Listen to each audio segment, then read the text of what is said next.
সুপ্রিয় দর্শক, ঢাকা টাইমসের নিয়মিত টক শো মিঠে করায় আমন্ত্রণ জানাচ্ছি আমি মনির হোসেন লিটন। দর্শক, আপনারা জানেন আমরা এই অনুষ্ঠানে দেশের রাজনীতি, সমাজনীতি, অর্থনীতি সহ চলমান ঘটনা প্রবাহ নিয়ে আলোচনা করি এবং সেই আলোচনায় অতিথি হিসেবে একজন যুক্ত হন বা একাধিক অতিথি থাকেন কখনো কখনো। তো আজকেও আমাদের সাথে যুক্ত আছেন সাবেক পররাষ্ট্র প্রতিমন্ত্রী আবুল হাসান চৌধুরী, যিনি 1996 থেকে 2001 সাল পর্যন্ত বাংলাদেশের পররাষ্ট্র প্রতিমন্ত্রীর দায়িত্ব পালন করেছেন। এর আগে ওনার একটু পরিচয় দিয়ে নেই নতুন প্রজন্মের জন্য, যারা নতুন প্রজন্মের অনেকেই হয়তো জানবেন না যে বাংলাদেশের স্বাধীনতার পরপর মুক্ত বাংলাদেশে যে প্রথম সরকার, সেই সরকারের রাষ্ট্রপতি বিচারপতি আবু সাইদ চৌধুরীর সন্তান আবুল হাসান চৌধুরী। তো আপনাকে স্বাগত জানাচ্ছি আবারও। আমরা আজকের যে আলোচনার বিষয়টি ঠিক করেছি সেটি হচ্ছে যে গত বছর 5ই আগস্ট আওয়ামী লীগ সরকার পতনের পর নানা রকমের কথা হচ্ছে। এর মধ্যে একটি কথা হচ্ছে যে তখনকার যে ছাত্র জনতার আন্দোলনটি হয়েছে, সেই আন্দোলনে বিদেশি শক্তি, বিশেষ করে যুক্তরাষ্ট্রের নাম সরাসরি বলা হচ্ছিল যে তাদের একটি বড় রকমের ভূমিকা রয়েছে। তো আসলে আমাদের দেশের রাজনীতিতে বিদেশিদের যে ভূমিকা, সেটি নতুন কিছু নয়, নিশ্চয়ই পুরনো। এবং সেই হিসেবেই আপনার কাছ থেকে জানতে চাই, আপনি বাংলাদেশের পররাষ্ট্র প্রতিমন্ত্রী ছিলেন, এর আগে থেকেই যে বিদেশিদের প্রভাব বলি অথবা যেটি আমরা অতীতেও দেখে এসেছি যে নানান সময়ে আমাদের অভ্যন্তরীণ রাজনীতিতে মধ্যস্থতার নামেই হোক বা যেভাবেই হোক অন্যান্য দেশের যে একটি অংশগ্রহণ বলা চলে, সেগুলিও দেখে এসেছি এবং আপনিও ভালোভাবেই এগুলি ভেতর থেকে দেখেছেন। তো এই যে অবস্থা, এর প্রেক্ষিতে বর্তমানে প্রথমে আমি জানতে চাই যে এখনকার যে রাজনৈতিক পরিবেশ এবং পরিস্থিতি, সেটি আপনার কাছে কেমন মনে হচ্ছে? পরবর্তীতে ওই প্রশ্নটিতে যাব যে কখন থেকে শুরু হলো। আমি মনে করি যে বর্তমান পরিস্থিতিতে বিশদ ব্যাখ্যায় যদি নাই যায়, এবং সেটা এখনই প্রয়োজন বলে আমি মনে করি না। আমাদের সামনে যে কয়েকটা বিষয় আছে, সেগুলো যৌক্তিকভাবে ঐক্যের ভিত্তিতে আমরা যদি এগিয়ে যেতে পারি, তাহলে আমার মনে হয় আমরা একটা নয়া আপনার দিগন্তের সূচনা করতে পারবো বলে মনে করছি। এবং সেটা করার জন্য সবচেয়ে যেটা প্রয়োজন, কাঙ্ক্ষিত, সেটা হচ্ছে আমাদের মধ্যে একটা মিনিমাম ঐক্যের প্রয়োজন। বিদেশিরা তখনই আসতে পারে যখন আমাদের মধ্যে, এটা নিয়ে আমরা অনেকবার অনেক সময় আলোচনা করেছি, আমরাই কিন্তু তাদের দ্বার প্রান্তে যে উপস্থিত হই এবং তাদের কাছ থেকে নানা রকম সাহায্য সহযোগিতা চাই। এখানেও একটা ব্যাপার আছে, একটা স্বাধীন সার্বভৌম দেশ একটা বিশাল ত্যাগের মাধ্যমে আমরা আমাদের স্বাধীনতা অর্জন করেছি, কাউ দান দক্ষিণায় নয়। আমরা অবশ্যই পৃথিবীর সমস্ত দেশের সাথে, এবং এটাই তো আমাদের সূচনা লগ্ন থেকেই আমাদের কমিটমেন্ট, যে সকলের সাথেই বন্ধুত্ব, কারোর সাথে বৈরিতা নয়, সেইভাবে আমরা এগিয়ে যাব। কিন্তু আমাদের স্বাধীনতা বোধ চেতনা, আমাদের একটা বিষয় যেটা সম্বন্ধে খুবই সচেতন থাকতে হবে, যে অন্য কোনো দেশ, সেটা পার্শ্ববর্তী দেশ হোক বা দূরের দেশ হোক, কোন রকম আমাদের আমরা যেটা মনস্থ করব, যেভাবে এগিয়ে যাবার চিন্তা করব, সেটা নিয়ে তারা যেন অন্যায়ভাবে কোনো বিরোধিতা না করতে পারেন। এখন এইটা ভিতরের খবর তো আমার জানার কথা নয়। সম্মুখ দৃষ্টিতে এই দেশের একজন জনগণের একজন হিসাবে আমার যেটা মনে হয়েছে, সেটা হচ্ছে বিশাল আপনার আপসার্জের প্রেক্ষিতে পরিবর্তন হয়েছে, এবং সেই পরিবর্তন নিয়ে আলোচনা আজকেও যেমন হবে, বহু বছর পরেও হবে। কিন্তু আজকে আমাদের এগিয়ে যাবার জন্য যদি সেই পরিবর্তনের সাথে অন্য কোনো দেশের সম্পৃক্ততা থাকে, এটা আমার ঠিক নিজের সম্যকভাবে আমি জানি না, আমিও লক্ষ্য করেছি কয়েকটা কাগজপত্র মিডিয়ামে এসব এসেছে, অনেক কথাই তো আসে, এবং একটা মুক্ত গণতান্ত্রিক দেশে এটা তো আসবেই, কথাবার্তা আছে। তো সকলের সাথে বন্ধুত্ব করতে গেলে, আলাপ আলোচনা করতে গেলে এগুলোরও একটা ফল আউট হয়। এইদিকে আমার মনে হয় না আমাদের খুব একটা নজর দেওয়া প্রয়োজন আছে। আমাদের যে মূল লক্ষ্য, সেটার জন্য আমাদের এগিয়ে যাওয়াটাই আমি সবথেকে ভালো কাজ হবে বলে মনে করি। এটি একটি দিক। আমরা একটু যদি পেছনে যাই, আপনার কথার রেশ ধরে যেটি আপনি বলছিলেন যে আমরাই তো বারবার তাদের কাছে দ্বারস্থ হয়েছি, আমাদের অভ্যন্তরীণ রাজনীতি নিয়ে আমরা বিদেশিদের দ্বারস্থ হয়েছি। এই প্রবণতাটি প্রকাশ্যে আসা শুরু হলো কখন থেকে আমাদের দেশে? এটা বলা মুশকিল, তবে আমাদের এক কথায় যদি বলতে হয়, আর আমি তো এখন কোনো দলের সাথে সম্পৃক্ত নই, আমার জন্য বলায় অসুবিধা নাই, এটা একটা হীনমন্যতা। আমরা কেন একটা রাষ্ট্রদূতের কাছে জিজ্ঞাসা করব যে do you have any solution? আমরা তো কারোর সলিউশনের দিকে তাকিয়ে বাংলাদেশকে সংহতি এবং ঐক্যের মাধ্যমে স্বাধীনতার জন্য এগিয়ে যায়নি। হ্যাঁ, আমরা আহ্বান করেছি আমাদের যে পথ আমরা সামনে নির্মাণ করার জন্য উদ্যোগ নিয়েছি, সেই পথে আমাদের সাহায্য করার জন্য। অফকোর্স সেটা আমরা করতেই পারি, এবং আমি মনে করি মাননীয় প্রধান উপদেষ্টার নির্দেশে এই যে একটা সাউথ এশিয়ান, দক্ষিণ এশিয়ার মধ্যে যে একটা অর্গানাইজেশন সার্ক, এইটাকে চালু করার যে উদ্যোগ নেওয়া হয়েছে, এটা অত্যন্ত, আমি এটাকে সাধুবাদ জানাই।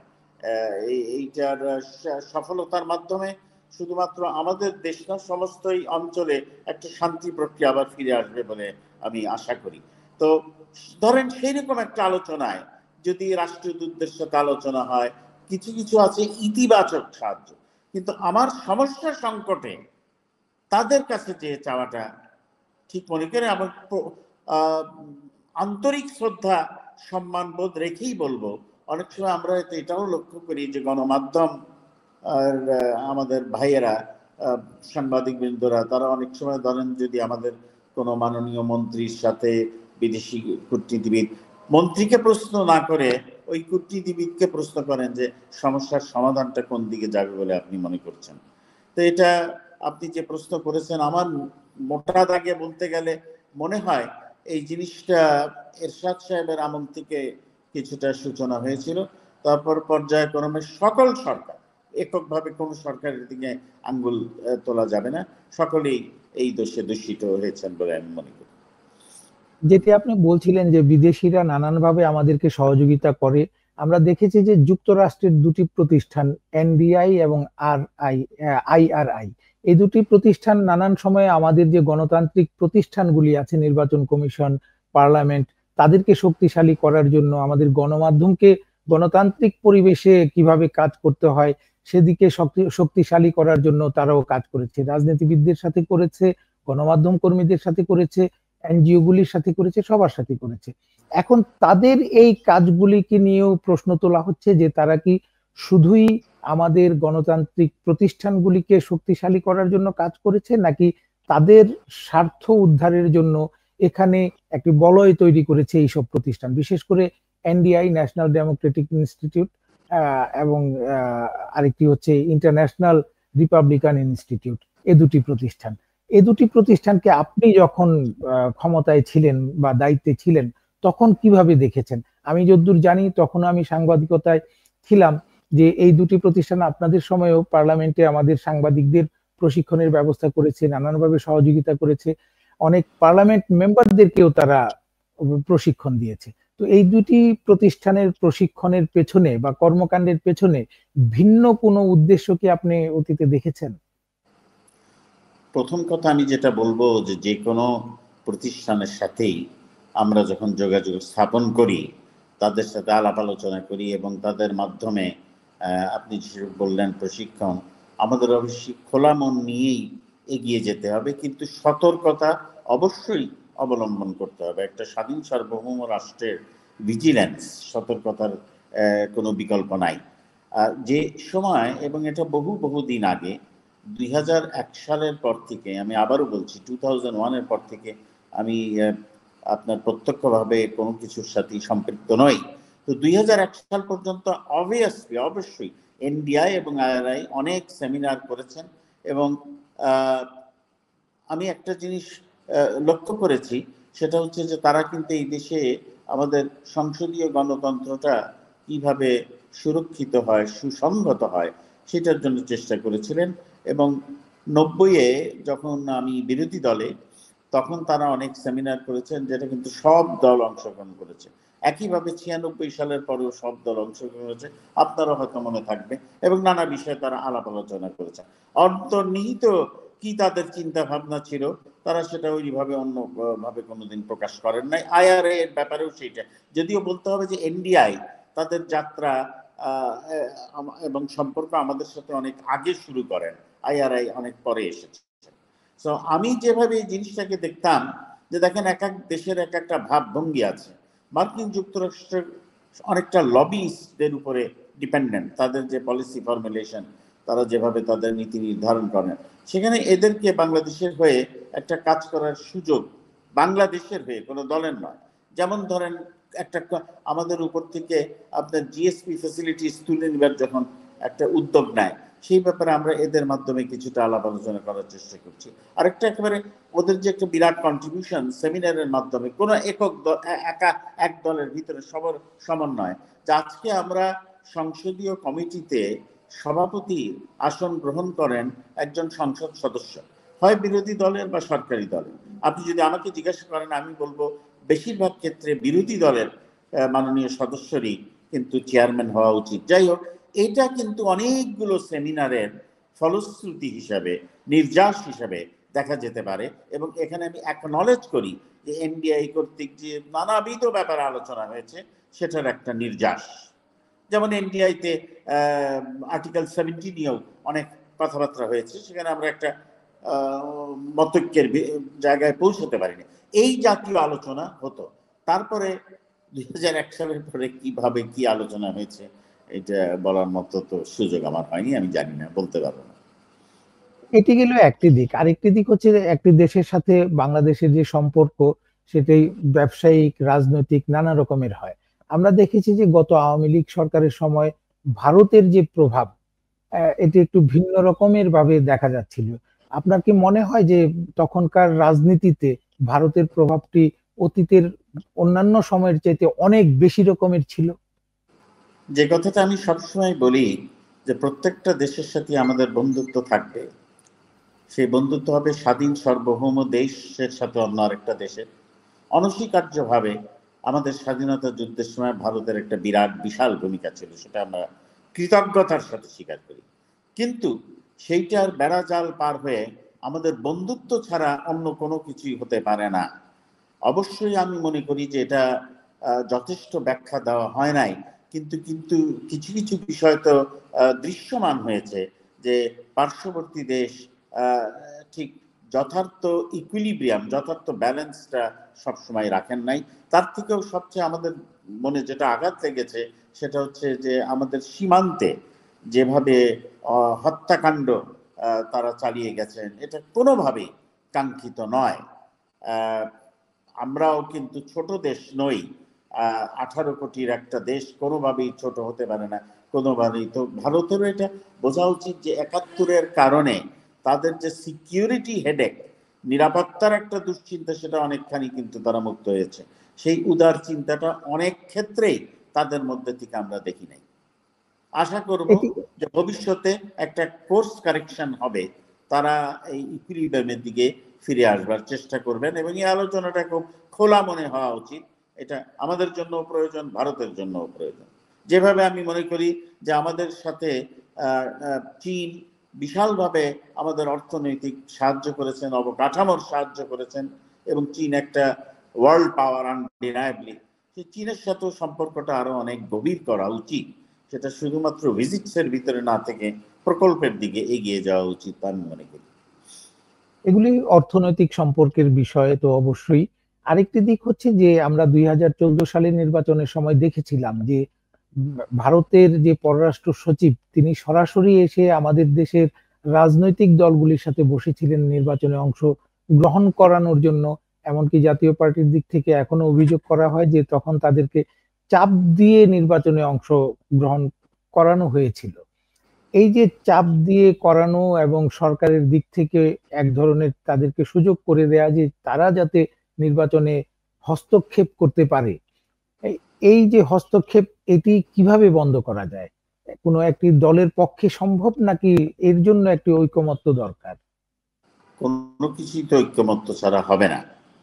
কিন্তু আমি তো মনে করি না যে এইরকম একটা চেষ্টা পুনর্বার আবার কেউ করবে বলে। আমি আশা করি যে সেই আমরা একটা জিনিস প্রমাণ করে দিয়েছি এবং আশা করব যে আমাদের দেশ নিয়ে যারা চিন্তা ভাবনা করেন, ইচ্ছাই করেন বা অনিচ্ছাই করেন, তারা বলবেন বা বুঝতে পারবেন যে বাঙালিরা অত্যন্ত স্বাধীন চেতা এবং তারা স্বাধীনতা প্রিয়।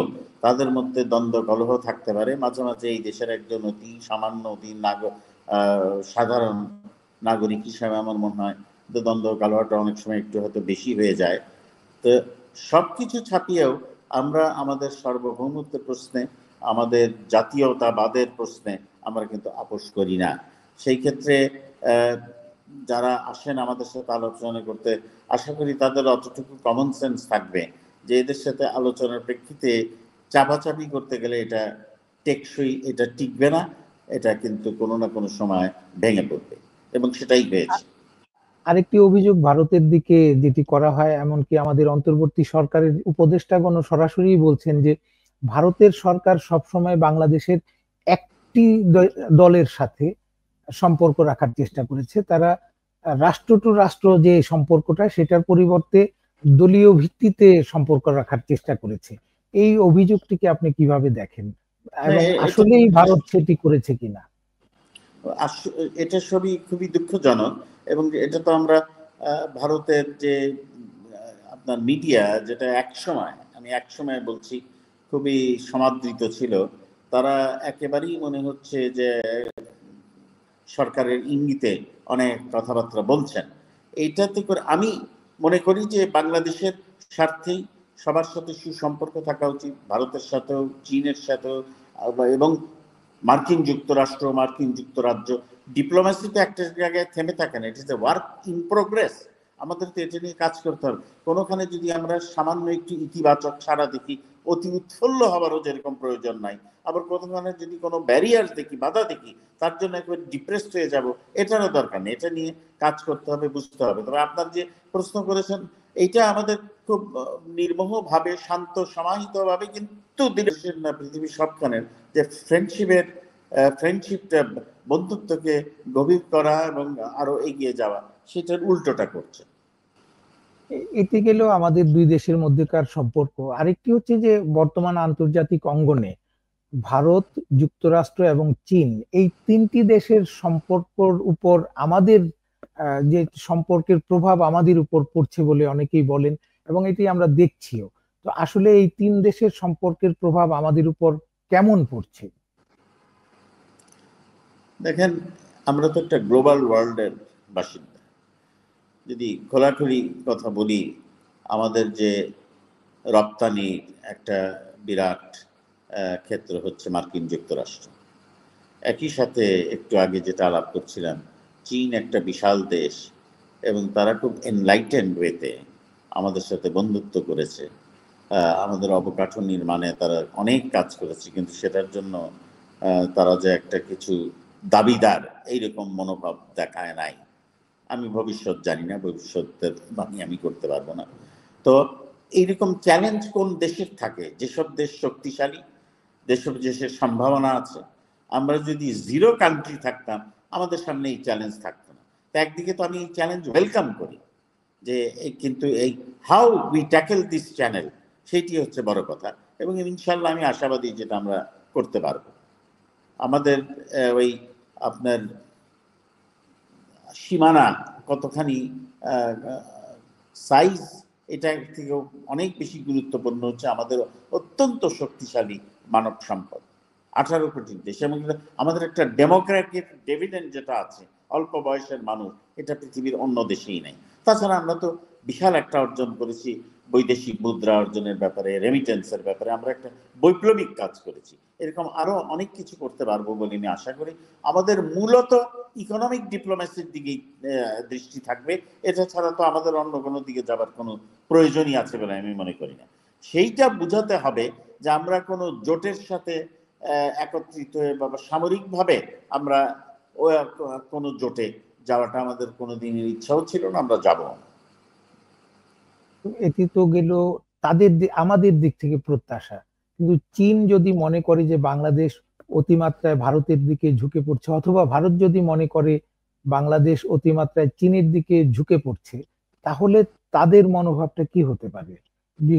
বিশেষ করে যে অর্থনীতির বাইরেও বে অফ বেঙ্গল বা বঙ্গোপসাগরে আধিপত্য বিস্তারের একটি লড়াই বলা হয়ে থাকে চীন এবং ভারতের মধ্যে, এবং এতে যুক্তরাষ্ট্রেরও একটি স্বার্থ আছে যে এখানে চীন যাতে সেই আধিপত্য প্রতিষ্ঠা করতে না পারে, সেই রকমের চেষ্টা যুক্তরাষ্ট্রেরও আছে। সেক্ষেত্রে বাংলাদেশ কি করতে পারে? বাংলাদেশ কি চাইলেই কোনো একটি পক্ষ নিতে পারে বা না নিতে পারে? দুই দুই দেশের মাঝখান দিয়ে চলার উপায়টা কি? এটা যে একেবারে খুব সহজ সেটা আমি বলবো না, কিন্তু একই সাথে আজকের পৃথিবীতেও যদি দেখেন, আমি যদি দৃষ্টান্ত স্থাপন নাও করি, ইউরোপ একটা বিরাট ফ্যাক্টর হয়ে দাঁড়াচ্ছে, ইউক্রেন রাশিয়া একটা বিরাট ফ্যাক্টর হয়ে দাঁড়াচ্ছে, গাজার মর্মান্তিক বেদনা ব্যথা আমরা তো সকলেই জানি। সেখানে আরো অনেক বিস্তৃতি হবে পরম প্রভাবশালী শক্তিশালী মার্কিন যুক্তরাষ্ট্রের নীতির, এটা এই মুহূর্তে আমি মনে করি না। তো সেদিক থেকে আমাদের একটা কিছুটা সময় আমরা পাবো। আমাদের আমি মনে করি এমনভাবে রাজনীতি বলেন অথবা অর্থনীতির যে সম্পর্কটা গড়ে তুলতে হবে, ইট ইজ এভিডেন্ট, এটা যেন সত্যিকার অর্থেই দৃশ্যমান হয় যে আমরা সকলের সাথে যে বন্ধুত্ব চাচ্ছি সেটা অর্থনৈতিক উন্নয়নের জন্য এবং স্থিতিশীলতার জন্য। স্টেবিলিটি ছাড়া স্থিতিশীলতা কোনো দেশই অগ্রগতি করতে পারে না। এছাড়া আমরা যেটা বারবার বলে এসেছি, এটা কিন্তু আগেও বলা হয়েছে যে আমরা কোনো জোটে সেইভাবে যাব না যেটা একটা সামরিক আপনার দিক থাকে বা সামরিক অন্তর্ভুক্তির ব্যাপার থাকে। এইটাকে আমাদের বজায় রাখতে হবে। এবং এইটা দেখেন, দুই দেশই, আপনি চীনের কথা বলছেন, আপনি ভারতের কথা বলছেন, দুই দেশই আশা করি যে at the end of the day তারা এইখানে একটা অস্থির বাংলাদেশ চাবে বলে আমি মনে করি না। চায়নার যেমন বেল্ট অ্যান্ড রোড ইনিশিয়েটিভ আছে, এইটা অস্থির হলে স্যার বেল্ট অ্যান্ড রোড ইনিশিয়েটিভটা হুমকির পরে বলব। আর আল্লাহ না করুক হবে না, আমি বিশ্বাস করি বাংলাদেশ অস্থির হলে পার্শ্ববর্তী ভারতেও তো সেটা একটা প্রতিফলন হবে। তো এটি তো গেল যে আমরা অতীতে দেখেছি চীন সাধারণত আমাদের দেশে ব্যবসা বাণিজ্য নিয়েই ব্যস্ত ছিল, তাদের বিভিন্ন প্রকল্পে অংশগ্রহণ নিয়ে এসবে ব্যস্ত ছিল। অতি সম্প্রতি আমরা একটি প্রবণতা দেখেছি, সেটি হচ্ছে যে আমাদের পাঠ্যপুস্তকে, স্কুলের যে পাঠ্যপুস্তক আছে সেখানে যে মানচিত্র আঁকা হয়েছে দক্ষিণ এশিয়ার, সেই মানচিত্রে অরুণাচল প্রদেশকে ভারতে দেখানো অতীতেও হয়েছে, এখনকার মানচিত্র তাই দেখানো হয়েছে। প্রথমবারের মতো চীন চিঠি দিয়ে আপত্তি জানিয়েছে যে অরুণাচলকে কেন ভারতের সাথে দেখানো হলো, অথবা হংকং বা তাইওয়ানকে কেন আলাদা দেশ হিসেবে দেখানো হলো, এগুলি নিয়ে প্রথমবারের মতো তারা চিঠি দিয়ে আপত্তি জানিয়েছে। এটিকে আপনি কিভাবে দেখেন? না, এটা তো একটা বৃহৎ প্রশ্ন। সবকিছু মাইক্রোফোনের ডিপ্লোমেসিতে তো হয় না। এটা চীনের সাথে আমাদের বোঝাতে হবে যে তারা এটা, তাদের সাথে এইসব ব্যাপারে আলাপ আলোচনা চলছে। আপনার গুলি বিনিময় যেমন হচ্ছে, সংঘাত যেমন হচ্ছে, আবার আলোচনার টেবিলেও তারা বসছে। তারা ভারতের সাথে আলাপ আলোচনা করে, আমাদের এর মধ্যে সম্পৃক্ত হওয়ার প্রশ্ন উঠতেই পারে না। আমরা যেটা আন্তর্জাতিকভাবে স্বীকৃত সেটি ফলো করব। দর্শক শুনছিলেন রাজনীতির নানান অঙ্গের একটি অঙ্গ হচ্ছে বিদেশের সাথে সম্পর্ক, আর সেই বাংলাদেশের রাজনীতিতে বিদেশিদের প্রভাব নিয়ে সাবেক পররাষ্ট্র প্রতিমন্ত্রী আবুল হাসান চৌধুরীর মূল্যায়ন। আমরা আজকে আমাদের যে এই নেটওয়ার্ক জটিলতার কারণে তার সাথে আলোচনাটি খুব লম্বা করতে পারিনি। এরপরেও আশা করি আগামীতে আরো একদিন তার সাথে আমরা যুক্ত হব এবং তিনি আরো বিস্তারিতভাবে আমাদেরকে জানাবেন। আজ আমরা এখানেই বিদায় নিচ্ছি। আপনাদেরকে আমন্ত্রণ জানাচ্ছি আগামীতেও আমাদের এই টক শো মিঠে করা দেখার জন্য। সব সময় ফলো করবেন আমাদের ফেসবুক পেজ এবং ইউটিউব চ্যানেল। সেই আমন্ত্রণ জানিয়ে আজকের মতো বিদায় নিচ্ছি। সুস্থ থাকুন, ভালো থাকুন।